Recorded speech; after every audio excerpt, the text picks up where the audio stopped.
right, One World, another episode of At the Whiteboard. Today I'm here with One World co-owner Brad Medeiros, affectionately known around the gym, Brad Ass. Hey Brad, just real quick, a little bit about your background as far as how we started school. What is your background in, I know we started in martial arts, so what is that background in martial arts? Started in Kempo in 1974. Trained and got into kickboxing. Started fighting in the ring in 1980. Had 9 fights. Had an 8-1 record.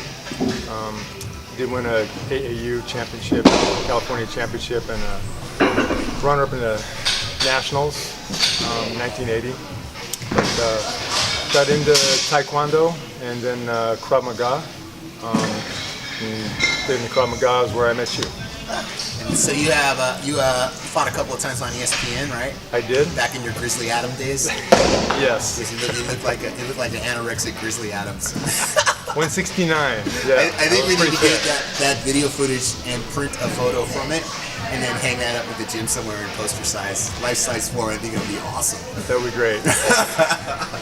And so you have a black belt in which arts? Kempo, Taekwondo, Krav Maga, and have like an honorary black belt, a 4th-degree black belt in Hosen Sul, which is a conceptual martial art from Korea where they take your black belts or years of training in various systems and they give you like an honorary degree. So cool. And so when did you have your last fight? Last fight was 1982. And how old are you now? I am 57. 57. And after you stopped fighting, you were still very into physical fitness, right? Yes. Always either martial arts, working in a gym, training in a gym. A certified personal trainer years and years ago.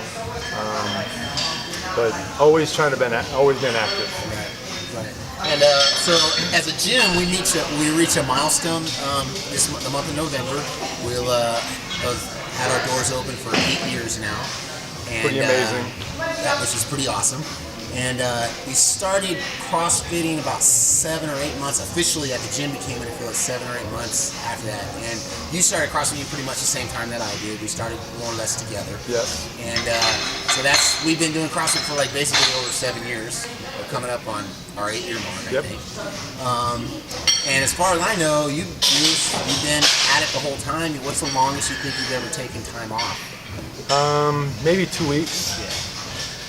And even when you had like some injury issues or something like that, you were still doing. I would always try to do something, either get on the rower, just stay loose. I can work around the injuries as much as I can. Nothing real serious. I did tear something in my ankle, but it's healed. I'm fine. So, talking about longevity, like what's the secret to longevity of CrossFit? I mean, like a lot of people come and go. We've seen hundreds of people come and go at CrossFit. What do you think is the secret to sticking to it, other than, of course, having the right mental attitude? Obviously, that's always the biggest thing. But I think that part's huge, but I also think that knowing your limitations. There's a point where you can push too, but pushing beyond sometimes can be real detrimental to your health. You're stressing something over and over. Time to back off a little bit. I think we've seen enough of the injuries of people that just push a little too hard, and they don't like it, they get hurt, and they just kind of disappear. I think that what I always say is that people use the injury as their excuse for the out. Yes. You know what I mean? Like, it's hard. There's no doubt about it. CrossFit 7 years later, still hard, right? It's still hard. You ask me, why are you taking so long? It's hard. But I just remember watching you over the years, just like, you've always just like, hey man, I know what I'm good at, I know what I need to work out, but you're always just kind of cruising the workout, and then over time it's just got better and better and better at everything, which, like you're saying, I think that's a big secret for everyone. You know your limitations, right? And you train to those limitations. CrossFit will always find your weakness, and so if you can play on your strengths and continue to work on the weaknesses. I'm pretty single-minded. I like to work on one thing at a time instead of like a shotgun approach and try to work on everything at one time. work on one thing, get comfortable with it, know that I can do it, then I move on to something else. So that's worked best for me.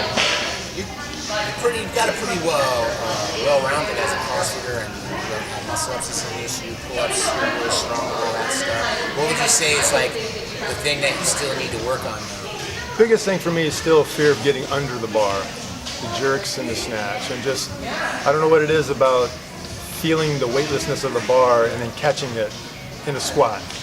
My overhead squat is strong, but it's getting stronger than mine. it's just getting the weight over my head. Right. You know, once I get it there, I feel fine. But I wish I could take it off a rack at arm's length. Okay, I'm good. Now I can squat. We won't say anything. Just move the rack out of the way. You ever think you'll compete, try for the games again, or? I don't know. The 2 years ago, placed I think 29th. And then the very first year they had the Masters division for the men's, it was 26th, and that was, they only took the top 15. And the following year, I think I was, again I was 29th. So that was a good year for me.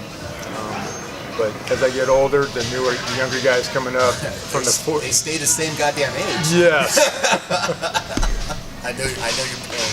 I know your pain. So, just in a close, what would be the biggest suggestion you would have for a master's age athlete, somebody like 50 and older? I think really listening to your body. You know what you can do. You know, and you have something that hurts, don't do it. You know, you try to work through pain. It's not always the right thing to do.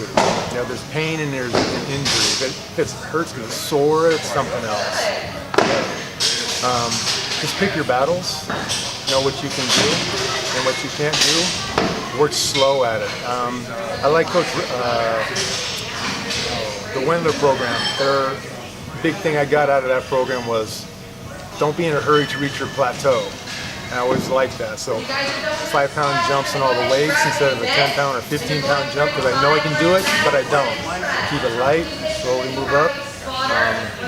So the PRs kept coming for a long time when I did that program and stuck with that little 5-pound jump. I really like that. Cool. Right on. All right, so don't be an idiot then and work through pain. No. Be smart. Yeah. All right, man. One will out. Peace.